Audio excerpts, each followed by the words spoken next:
Great white shark destroys 1.2 Planetas yacht, killing 2. Near Australian waters, the radio crackled to life, cutting through the stillness of the marine rescue station. "Mayday, mayday! This is the sailing yacht Horizon's Edge. We're under attack!" The dispatcher jolted upright, heart racing as the panicked voice continued. "Something's ramming the hull, it's breaking apart. Oh God, Melissa's in the water. The shark's got her, please send help." The transmission devolved into screams before abruptly cutting out. The coordinates placed them approximately 20 nautical miles off Australia's southern coast, in waters notorious for great white shark activity. The dispatcher's fingers trembled as she initiated emergency protocols, knowing that whatever responders found would forever haunt them. Nathan and Melissa Blackwood had spent the better part of 2 decades dreaming about this moment. At 45, Nathan had finally achieved enough success with his architectural firm in Sydney to purchase the luxury yacht he'd coveted since his 20s, a sleek, custom-built 62-foot azimuth christened Horizon's Edge. The vessel represented the culmination of years of hard work and careful financial planning, a floating testament to his professional achievements. With a price tag of $1.2 million, Melissa, 43, had recently stepped back from her position as a marine biologist at the University of Sydney to focus on writing a book about oceanic conservation. The irony of her expertise would later be noted in numerous news reports. The couple had invited their closest friends, James and Catherine Wellington, to join them for the yacht's maiden voyage. James, 47, owned a successful chain of restaurants across Australia's eastern seaboard, while Catherine, 44, worked as a pediatric surgeon at Sydney Children's Hospital. The Wellingtons had 2 teenage children who remained in Sydney with grandparents while their parents embarked on what was meant to be a week-long celebration at sea. Nathan and Melissa had no children, having devoted their lives to their careers and each other. Their extended families would later describe them as soulmates whose lives and deaths were intertwined. Accompanying them was the yacht's hired captain, Victor Reeves, a 56-year-old veteran sailor with over 30 years of experience navigating Australian waters. Reeves had a sterling reputation among the yachting community, known for his meticulous attention to safety protocols and intimate knowledge of the southern coastline's treacherous areas. His wife of 28 years would later tell reporters that in all his decades at sea, he had never before encountered such an aggressive predator. The afternoon of April 12, 2025, presented perfect sailing conditions along Australia's southern coast. The autumn air carried a pleasant crispness, with temperatures hovering around 23 degrees Celsius and a gentle 8-knot breeze rippling across the cerulean waters of the Great Australian Bight. High pressure had settled over the region, promising several days of clear skies and calm seas. The Horizon's Edge had departed from Port Lincoln Marina 3 days earlier, with plans to cruise leisurely eastward toward Adelaide before returning to port. By 3:45 p.m., the yacht had reached a position approximately 22 nautical miles southeast of Neptune Islands, a location infamous among marine enthusiasts as one of the world's premier destinations for great white shark encounters. The islands themselves serve as breeding grounds for New Zealand fur seals and Australian sea lions, primary food sources for the ocean's apex predator. The surrounding waters form part of the Neptune Islands Conservation Park, where cage diving operations regularly bring tourists to observe great whites in their natural environment. This particular stretch of ocean sits within what local fishermen refer to as the White Highway, a migratory route frequently traveled by great white sharks moving between feeding grounds. April typically marks the beginning of increased shark activity in the area, as cooling waters drive prey species into more concentrated areas. Warning notices about heightened shark presence had been issued to mariners the previous week by Australian maritime authorities, though investigators would later determine that Captain Reeves had acknowledged but perhaps underestimated these advisories. The Horizon's Edge drifted in waters approximately 76 meters deep over a sandy bottom interspersed with rocky outcroppings, ideal hunting grounds for ambush predators.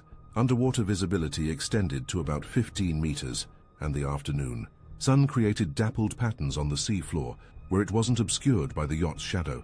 The vessel had slowed to a near standstill as the passengers enjoyed a late lunch on the aft deck, their voices and laughter carrying across the otherwise silent expanse of ocean. The great white shark that would soon transform this idyllic scene into a nightmare had been tagged 3 years earlier by researchers from the Commonwealth Scientific and Industrial Research Organization, CSIRO. Designated GW237, The mature female measured an exceptional 5.8 meters in length and weighed approximately 2,100 kilograms, dimensions that placed her among the largest specimens ever documented in Australian waters. Researchers tracking her movements had noted unusually aggressive hunting behaviors in recent months, with the shark frequently attacking prey larger than typical for her species. Marine biologists would later speculate that the shark's abnormal aggression might have resulted from a combination of factors: advanced age, potential neural inflammation caused by accumulated heavy metals, or possibly the lingering effects of an old injury evident along her right flank. Satellite tracking data indicated that GW237 had been circling within a 5-kilometer radius of the Neptune Islands for approximately 72 hours before the incident, likely hunting the seal colonies that populated the rocky shores. Tissue samples collected during initial tagging had revealed elevated levels of mercury and DDT compounds, contaminants known to affect neurological function in apex predators. While not conclusive, this evidence suggested the possibility of compromised hunting behavior, potentially explaining why such an experienced predator might mistake a fiberglass hull for more typical prey. What remained impossible to determine was whether the initial attack represented predatory behavior or territorial defense. At 3:48 p.m., Captain Reeves noticed unusual turbulence in the water, approximately 40 meters from the yacht's starboard side. The disturbance appeared momentarily before vanishing, a phenomenon experienced sailors recognize as a potential indicator of large marine life moving beneath the surface. As a precautionary measure, he advised his passengers to move their lunch, gathering from the aft swimming platform to the main deck. This decision likely prevented additional casualties in the initial stage of the encounter. Catherine Wellington would later recall noticing a strange tension in the atmosphere, a sudden absence of seabirds, and an unnatural stillness to the water. It was like the ocean was holding its breath, she told investigators.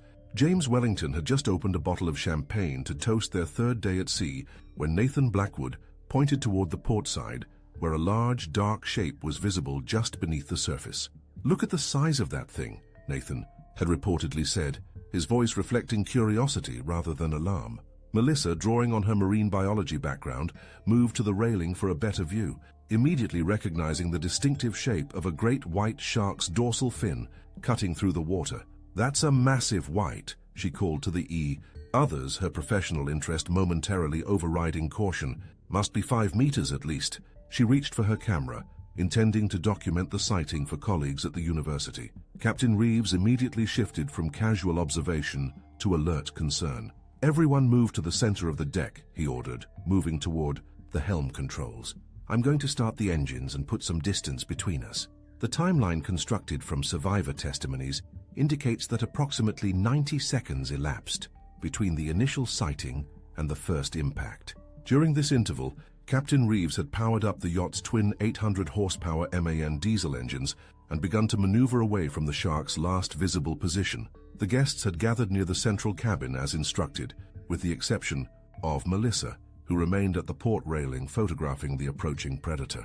At 3:52 p.m., the first violent impact struck the yacht's port hull near the waterline. The force of the collision threw Melissa against the railing, causing her to drop her camera into the water. Witnesses described a tremendous jolt that sent glassware crashing to the deck. James Wellington sustained a minor laceration to his forehead when he fell against a table edge.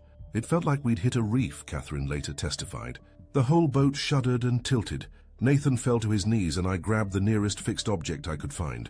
Captain Reeves immediately increased throttle to maximum, attempting to outpace the predator. For approximately 45 seconds, the yacht gained momentum, reaching a speed of 22 knots.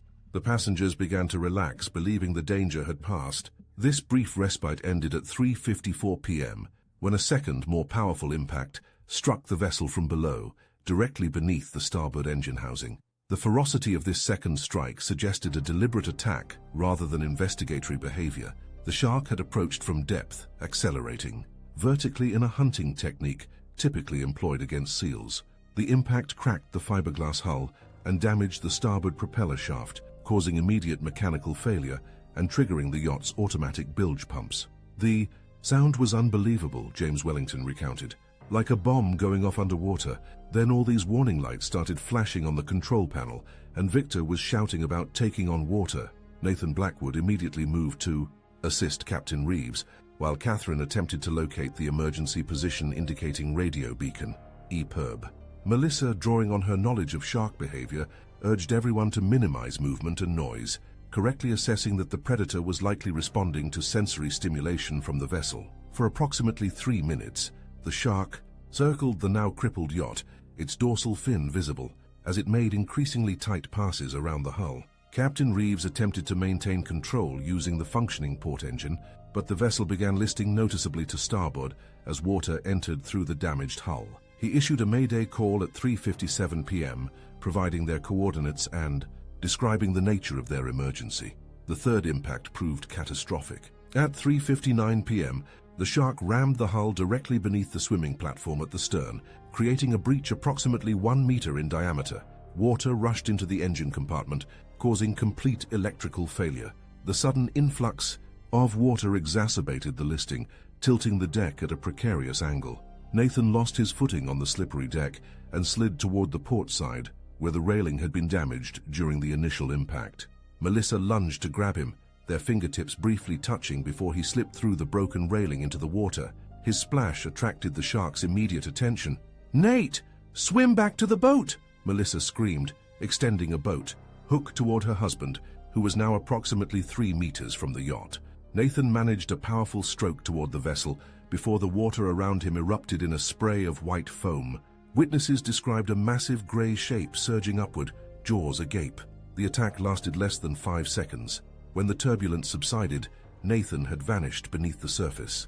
A rapidly expanding slick of crimson was the only evidence of his location. Melissa's anguished scream carried across the water as she prepared to dive in after her husband. Captain Reeves and James physically restrained her, recognizing the futility and danger of rescue attempts. Catherine, a surgeon accustomed to emergency situations, had already deployed the yacht's life raft and was gathering essential survival supplies from the rapidly flooding cabin. "He's gone." "Melissa," Captain Reeves said firmly, struggling to maintain his grip on the distraught woman, "there's nothing we can do for him now. We need to save ourselves." The shark reappeared moments later, circling the expanding pool of blood where Nathan had disappeared. Its dorsal fin sliced through the crimson water in an eerily deliberate pattern that marine biologists would later describe as investigatory post-predation behavior.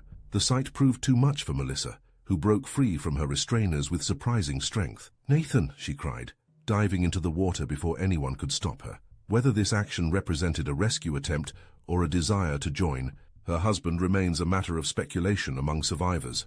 The outcome, however, was tragically predictable. Melissa managed approximately 10 meters of frantic swimming before the shark abandoned its circling and arrowed directly toward her. Captain Reeves had already begun lowering the life raft, recognizing that the yacht would remain afloat for only minutes longer. Catherine had activated the EPIRB and was gathering additional flotation devices from an emergency locker. James Wellington, witnessing Melissa's desperate swim, grabbed a flare gun from the emergency kit and fired it toward the approaching shark. The projectile missed its target, but created a momentary distraction. In that brief interval, Melissa turned back toward the yacht, perhaps realizing the futility of her action. She had extended her arm toward the vessel when the water beneath her exploded upward. Unlike the attack on Nathan, which had occurred primarily beneath the surface, Melissa's encounter unfolded in full view of the remaining passengers. The shark's massive head emerged from below, jaws clamping around her torso with such force that witnesses reported hearing the impact from the yacht.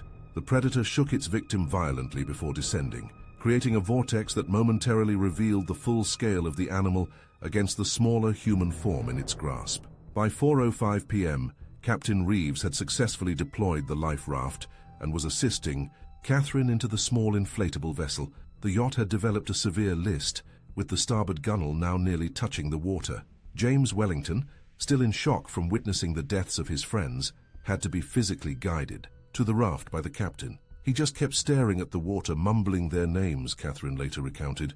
Victor practically had to carry him to the raft.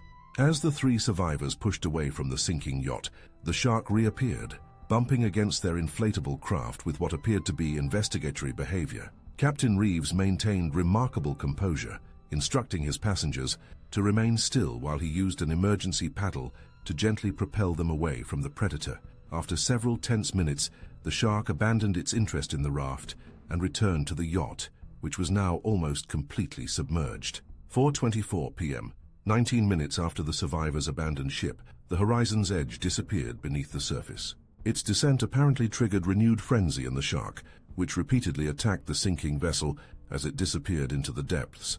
This behavior, rarely documented in great whites, suggested a territorial response rather than feeding activity. The Australian Maritime Safety Authority received the distress signal at 3:58 p.m. and immediately dispatched rescue assets. A Royal Australian Air Force P-8A Poseidon maritime patrol aircraft, coincidentally conducting training exercises approximately 180 kilometers away, diverted to the location and established visual contact with the life raft at 4:47 p.m. The aircraft dropped additional emergency supplies, including a more powerful radio, medical kit, and shark repellent devices. The crew of the Poseidon reported observing an extremely large shark circling approximately 50 meters from the life raft. They initiated a low-altitude deterrent pattern using the aircraft's noise and shadow to discourage the predator from approaching the survivors. This tactic proved effective, and the shark eventually departed the immediate area. A rescue helicopter from Adelaide reached the scene at 5:18 p.m. and successfully retrieved all 3 survivors. Captain Reeves sustained minor injuries during the yacht's evacuation, while Catherine Wellington was treated for shock and exposure. James Wellington required sedation due to extreme emotional distress. The survivors were transported to Flinders Medical Centre in Adelaide, where they received treatment for physical injuries and psychological trauma. Hospital staff noted that James Wellington experienced such severe symptoms of post-traumatic stress that he required temporary psychiatric hospitalization. The search for Nathan and Melissa Blackwood's remains began immediately, but yielded no results. Marine biology experts consulted by the Australian Maritime Safety Authority explained that recovery was unlikely, given the nature of the attacks and the area's strong currents. Death certificates were issued 2 weeks later, citing predation by marine animal as the cause. Examination of the photographs recovered from Melissa's cloud storage, uploaded automatically moments before the yacht lost power, provided clear images of the shark.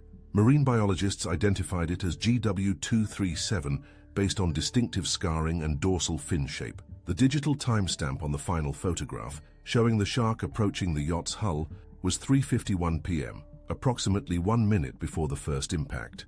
The Australian Transportation Safety Bureau launched an investigation into the incident, focusing on whether proper maritime safety protocols had been followed. Their final report, released 6 months later, concluded that while Captain Reeves had acknowledged shark advisories for the region, the unprecedented nature of the attack could not have been reasonably anticipated based on historical data.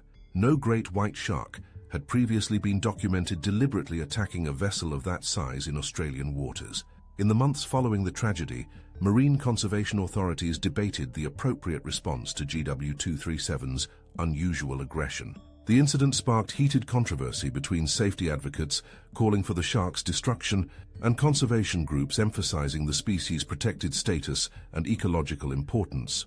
The debate intensified when satellite tracking revealed the shark had remained in the vicinity of Neptune Islands, exhibiting similar investigatory behavior toward other vessels. 3 weeks after the Horizon's Edge incident, authorities made the controversial decision to capture and euthanize GW237. The operation, conducted by a specialized team from the Department of Primary Industries, successfully located and sedated the massive shark. Necropsy results confirmed abnormally high levels of neurotoxins in the shark's brain tissue, along with evidence of a previous boat propeller injury that had damaged its lateral line sensory system, potentially explaining its unusual aggression toward watercraft. For the survivors, recovery proved a lengthy process. Captain Reeves surrendered his maritime license, telling reporters he couldn't face the sea again. Catherine Wellington returned to her surgical practice after 3 months of leave, but reported recurring nightmares about the incident. James Wellington sold his restaurant business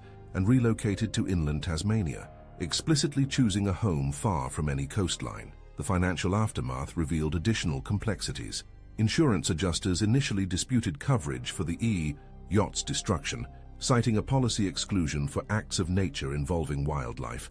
After considerable media attention and legal pressure, the insurer eventually settled with the Blackwood estate for 80% of the vessel's value.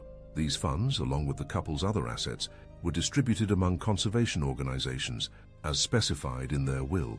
The incident transformed safety protocols for recreational boating in the region. The Australian Maritime Safety Authority implemented mandatory shark deterrent systems for vessels operating in known Great White Territories. Satellite tracking data for tagged sharks became publicly accessible through a smartphone application, allowing mariners to receive real-time alerts about shark movements near their location. Tourism operators in Port Lincoln, particularly those offering cage diving experiences, reported a 40% increase in bookings following the incident, a phenomenon psychologists attributed to the public's complex fascination with apex predators. Conservation education programs expanded to include information about aberrant shark behavior and proper response protocols. Marine biologists incorporated data from the Horizon's Edge incident into ongoing research about the effects of oceanic pollutants on predator behavior. Melissa Blackwood's colleagues at the University of Sydney established a research foundation in her name, dedicated to studying the neurological impacts of environmental toxins on marine life. The first published study from this foundation identified correlations between heavy metal accumulation and increased aggression in various shark species, suggesting that the Horizon's Edge incident might represent an emerging pattern rather than an isolated anomaly. 1 year after the tragedy, a memorial was erected at Port Lincoln Marina, a simple stone plinth bearing the names of Nathan and Melissa Blackwood, alongside a quote from Melissa's unfinished manuscript: "The ocean demands our respect not because it harbors dangers, but because it reminds us of our place in the natural order." Each April 12th, local mariners observe a moment of silence and scatter native Australian wildflowers on the waters where Horizon's Edge made its final journey. The fragility of human life against the raw power of nature remains the incident's most profound legacy. As Catherine Wellington told reporters on the first anniversary of her friends' deaths, "When you're on land, it's easy to forget that we're not the apex predator everywhere."